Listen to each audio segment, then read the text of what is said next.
19세기 프랑스의 유명한 일러스트레이션 화가였던 구스타브 도레라는 사람이 있습니다. 어느 날 그에게 젊은 한 화가가 찾아왔습니다. 자기가 그린 그림을 가지고 찾아왔는데 자기가 정성껏 예수님의 얼굴을 그렸다고 하면서 이것을 평가해 달라고 요청을 했습니다. 남의 그림을 평가하는 것이 쉽지 않은지라 구스타브 도레는 이것을 여러 번 사양을 했습니다. 그래도 계속 이것을 평가해 달라고 요청을 하자 구스타브 도레가 이렇게 간단하게 평가를 해 주었습니다. 그림을 그리기는 잘 그렸는데 자네는 예수님을 사랑하지 않는구만. 예수님을 사랑했다면 그림을 훨씬 더 잘 그릴 수 있었을 텐데, 이렇게 이야기를 해 주었습니다. 저는 이 평가가 우리의 삶에 대한 중요한 진리를 가르치고 있다고 믿습니다. 왜냐하면 어떤 예술 작품이든지 그 대상과 나와의 특별한 사랑의 관계 혹은 감정이입의 관계가 없이는 우리가 그 대상을 정말로 이해하거나 묘사하는 것이 불가능하기 때문입니다. 사랑은 위대한 해석의 도구가 됩니다. 인간의 이성이 진리에 대해서 불확실하게 더듬을 때에도 사랑은 그 진리를 꿰뚫어보는 직관의 힘을 제공해 줍니다. 같은 원리가 우리와 예수님의 관계에도 그대로 적용이 됩니다. 우리가 진정으로 예수님을 사랑할 때 그때 우리는 예수님을 이해할 수 있게 되고, 그리고 더 나아가서 다른 사람이 예수님을 이해할 수 있도록 도움을 줄 수 있습니다. 오늘 본문 말씀에 나오는 마리아의 경우가 그렇습니다. 마리아는 예수님을 진정으로 사랑했기에 예수님을 온전히 이해할 수 있었고, 그런 마리아에게 예수님께서는 자신의 모습을 처음으로 보여주신 겁니다. 오늘 요한복음 20장을 읽으셨는데 본문에서 마리아가 부활절 아침에 어떻게 예수님을 보게 되는지를 설명해 줍니다. 아침 일찍 마리아는 예수님의 시신이 놓여있는 무덤을 찾았습니다. 당시 팔레스타인 관습에 따라서 그렇게 한 것이지요.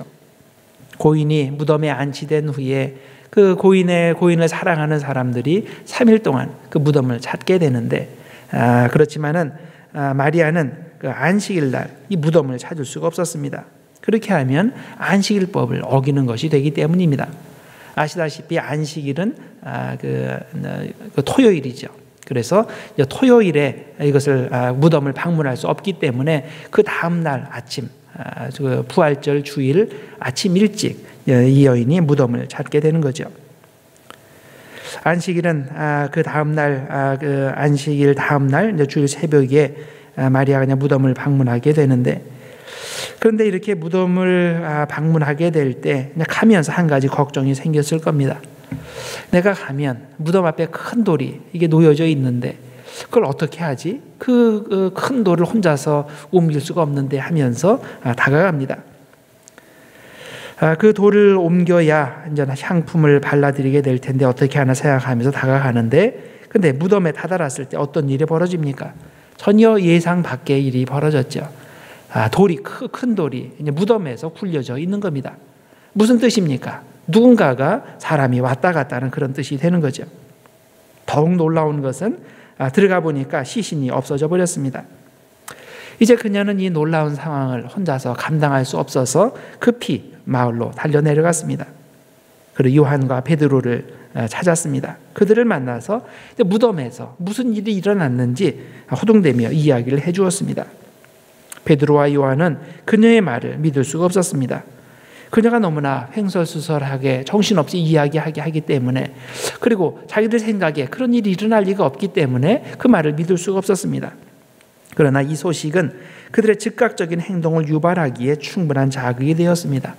무덤에서 뭔가 일어나서는 안 되는 일이 일어났다고 판단하고 급히 그 무덤으로 달려갔습니다. 자기 눈으로 직접 확인하기 위해서죠. 그들이 무덤에 도착해 보니 그녀가 말한 대로 무덤은 텅 비어 있었습니다. 이 사실에는 논란의 여지가 없습니다. 그러나 왜 무덤이 비었는지, 이 빈 무덤이 무엇을 의미하는지에 대해서는 곰곰이 생각할 필요가 있었습니다. 왜냐하면 아직 제자들은 예수님이 이전에 하신 말씀, 즉 그가 죽은 자 가운데서 사흘 만에 살아나리라는 말씀을 다 까맣게 잊고 있었기 때문입니다. 우리 현대인들도 예수님의 부활에 대해서 똑같은 의문을 가지고 있습니다. 자, 예수님의 무덤이 비어 있었다는 데에는 모두가 동의합니다. 근데 문제는 우리가 그 빈 무덤을 어떻게 이해하느냐에 따라 이제 사람들 간의 차이가 있는 겁니다. 어떤 사람들은 제자들이 헛것을 보았다고 판단합니다. 일종의 집단 최면 같은 것에 걸려서 못 봤는데 본 것처럼 그렇게 그 착각을 하고 또 그렇게 말을 한다는 거죠. 반면에 어떤 사람들은 제자들이 시체를 빼어내가고 미리 빼어내간 후에 그리고 사람들에게 예수가 부활했다고 거짓말한 것으로 이해합니다. 이것은 유대인들이 예수님의 부활 이전에 이미 추측했던 시나리오입니다. 그래서 이들이 이미 빌라도를 찾아가서 예수님의 무덤을 봉인하고 군인들을 보내서 보초를 서게 하고 또 행여나 제자들이 시체를 빼내어 가지 못하게 해야 한다고 요구하였습니다. 자, 그러나 우리 기독교인들은 예수님께서 정말 부활하셨다고 믿습니다. 이것이 인간적인 이성으로는 불가능한 일이지만 하나님에게는 가능한 일이라고 믿고 있습니다. 성경에 보면 부활하신 예수님을 직접 목격한 사람들이 많이 나오는데 그 첫 번째 사람이 오늘 본문에 나오는 막달라 마리아입니다. 막달라 마리아가 부활하신 그리스도를 가장 처음 보고 그분이 다시 사신 것을 가장 먼저 확인하는 영광을 얻었습니다. 우리에게 이런 의문이 생깁니다. 왜 예수님께서는 이 중요한 일을, 이 중요한 사건을 이 막달라 마리아에게 처음 보여주셨을까요? 그녀보다 뛰어난 남자 제자들이 수두룩하게 많은데 왜 막달라 마리아에게 예수님께서 자신의 모습을 이렇게 처음 보여주셨습니까? 저는 예수님께서 베드로나 요한이나 그런 사람에게 먼저 나타나시지 않고 마리아에게 나타나신 것이 우연이 아니라고 생각합니다. 예수님께서 마리아에게 제일 먼저 나타나신 이유는 그가 예수님을 가장 사랑했기 때문입니다. 마리아가 어떤 사람입니까? 누가복음 8장 1절과 2절에 보면 7 귀신 들렸다가 고침받은 사람으로 나옵니다. 이렇게 돼 있어요. 12제자가 예수님과 함께 하였고 또한 악귀를 쫓아내심과 병고침을 받은 어떤 여자들 곧 7 귀신이 나간 막달라인이라 하는 마리아와 함께 하였더라 라고 되어 있습니다. 자, 요즘 말로 말하면 막달라 마리아는 과거를 감추고 싶은 여인입니다. 과거가 별로 좋지 못해서 남들이 나에 대해서 알지 않았으면 좋겠다고 생각할 만한 그런 사람입니다. 그러나 예수님 만나고 예수님이 그녀에게서 귀신을 몰아내어 주신 후에 그녀는 영적으로 자유로운 사람이 되었습니다. 그녀가 예수님 덕분에 얼마나 많이 변했겠습니까? 이전 상황과 이후 상황이 천지 차이였을 겁니다. 7 귀신이 몸속에 들어와 있던 그 이전의 상황과 그런 귀신에게서 완전히 해방된 그 이후의 상황, 얼마나 엄청난 큰 차이가 있겠습니까? 우리가 쉽게 상상할 수 있습니다. 그러니 마리아가 예수님을 그렇게 가장 사랑하는 것이 당연하다고도 볼 수 있습니다. 그래서 베드로와 요한이 무덤의 빈 것을 발견한 후에 이것을 어떻게 이해해야 하나라고 곰곰이 생각하다가 해결이 안 나니까 그냥 집으로 돌아간 쯤에도 불구하고 이 마리아는 그것을 떠나지 않고 무덤 밖에 서성이며 계속 울고 있었던 것입니다. 그 정도로 마리아는 예수님을 사랑했고 그 정도의 놀라운 사랑을 가진 마리아였기에 부활하신 예수님께서 그녀에게 제일 먼저 자신의 모습을 보여주신 겁니다. 여러분들 중에 이런 질문이 생기는 분들이 있을 법합니다. 마리아가 그토록 예수님을 사랑했기에 예수님께서 그녀에게 나타내 주셨다면 그 정도의 사랑이 없는 사람들은 어떻게 하나? 그렇죠. 그 정도의 사랑이 없는 사람은 예수님을 보거나 이해하는 길이 도저히 불가능하단 말인가? 나는 아무리 생각해도 그녀의 사랑을 따라갈 수 없는데 나에게도 그러면 예수님 보고 경험할 수 있는 그런 기회가 영영 사라져 버린다는 말인가? 자, 제가 말씀드릴 수 있는 것은 아직 예수님을 그 정도로 사랑하지는 못하는 분들도 충분히 예수님을 볼 수도 있고 예수님을 체험할 수도 있다는 겁니다. 왜냐하면 예수님은 자신이 원하시기만 하면 누구에게나 자신을 나타내시고 그 사람의 자기를 경험할 수 있도록 해주시기 때문입니다. 예를 들어봅니다. 예수님은 바울에게 나타나셨습니다. 자, 바울이 원래 어떤 사람입니까? 예수님을 미워할 뿐만 아니라 그를 따르는 사람들을 쫓아다니면서 박해한 사람입니다. 심지어는 시키지도 않았는데 저 예루살렘에서 멀리 떨어진 다메섹까지 찾아가서 그곳에 있는 기독교인들을 잡아서 가두려고 멀리 원정까지 갔던 사람입니다. 아무도 그에게 이렇게 하라고 요청하지는 않았습니다. 바울은 너무나 자신의 신념이 투철해서 멀리까지 자기 돈 들여서 이 예수 믿는 사람들을 체포하러 갔던 것입니다. 그러나 예수님은 이런 바울에게도 나타나셨습니다. 왜? 예수님께서 원하셨기 때문에, 그를 향한 주님의 특별한 뜻이 계셨기 때문에 나타내 주셨습니다. 바울을 당신의 사도로 삼고 그를 통해서 이방의 백성들에게 복음을 전하기 원하셨기 때문에 자신을 이 박해하는 바울에게 자신의 모습을 보여주신 겁니다. 또한 예수님은 자신의 부활을 의심했던 도마에게도 자신의 모습을 보여주셨습니다. 도마가 어떤 사람입니까? 다른 제자들이 함께 모여 있을 때 부활하신 예수님께서 나타나셨는데 마침 도마가 그 자리에 없어서 예수님을 보지 못했습니다. 나중에 도마가 그 제자들로부터 예수님의 부활 소식을 들었을 때 그는 의심을 했죠. 예수님의 못자국에 내 손가락을 집어넣지 않고는, 그 창에 찔린 옆구리에 내 손을 대보지 않고는 절대 믿지 않겠다. 그렇게 이야기를 했습니다. 그 정도로 도마는 의심이 많았던 사람입니다. 그런데 이런 제자에게도 예수님께서 나타내 주셨습니다. 별로 주님에 대한 신뢰감이라든가 주님을 그렇게 사랑하는 것 같지 않은 이런 제자에게도 주님께서는 시간을 내서 일부러 나타내 주셨습니다. 그 목적이 뭡니까? 예수님께서 원하셨기 때문에, 또 그를 통해서 뭔가 계획하시는 것이 있기 때문에 예수님께서는 도마에게도 부활의 몸을 보여주셨습니다. 우리는 어떻습니까? 예수님은 그런 식으로 우리에게도 나타내 주시지 않겠습니까? 그럴 수도 있고 그렇지 않을 수도 있습니다.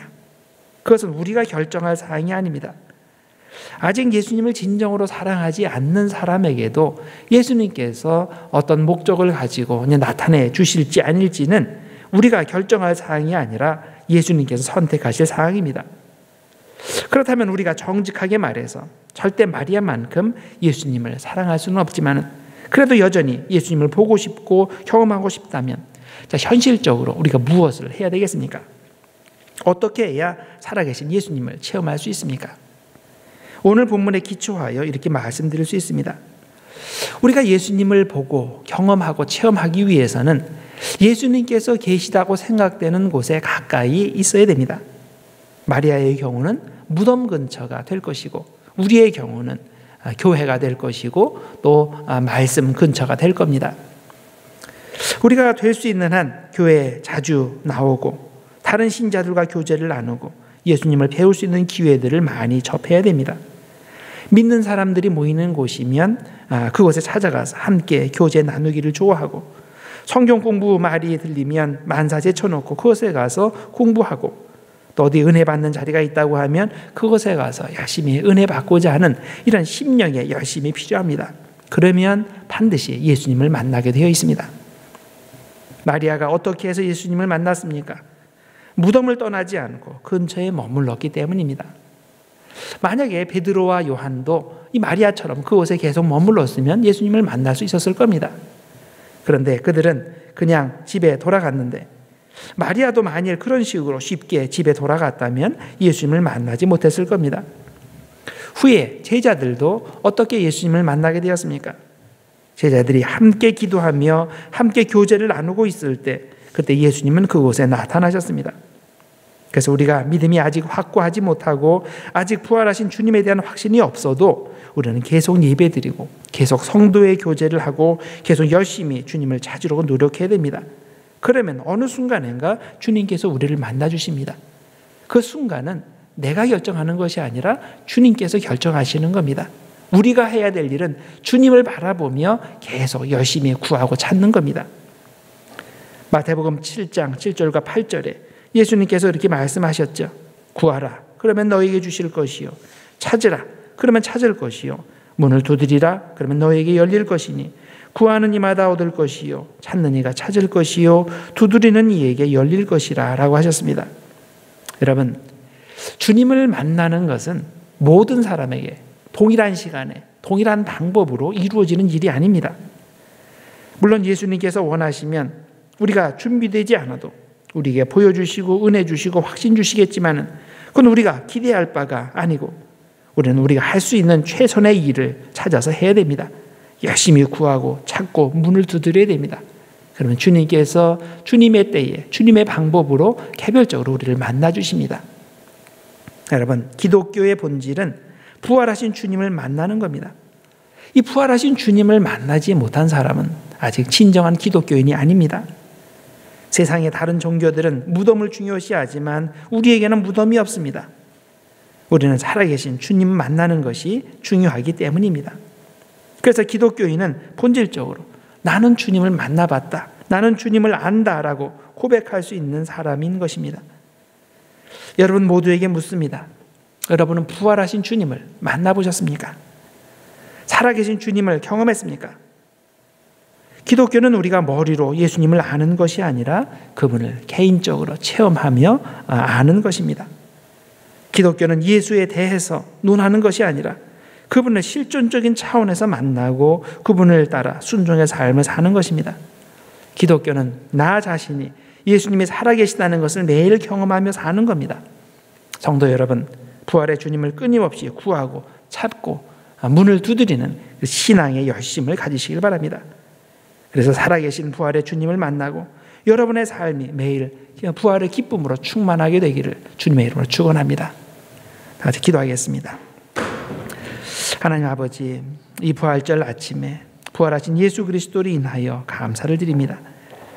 부활하신 주님께서 과거에만 부활하신 게 아니라 현재 우리의 삶에서도 예수님을 그렇게 사랑하지 못하고 하나님의 뜻대로 살지 못하는 그런 우리에게도 부활하시는 줄 믿습니다. 주님, 우리에게 주님을 진정으로 사랑할 수 있는 마음을 허락하여 주셔서 우리가 더욱더 주님의 부활을 깊이 경험하게 하시고 그래서 우리의 삶의 곳곳에서 모든 곳에서 부활의 역사가 일어나게 하여 주옵소서.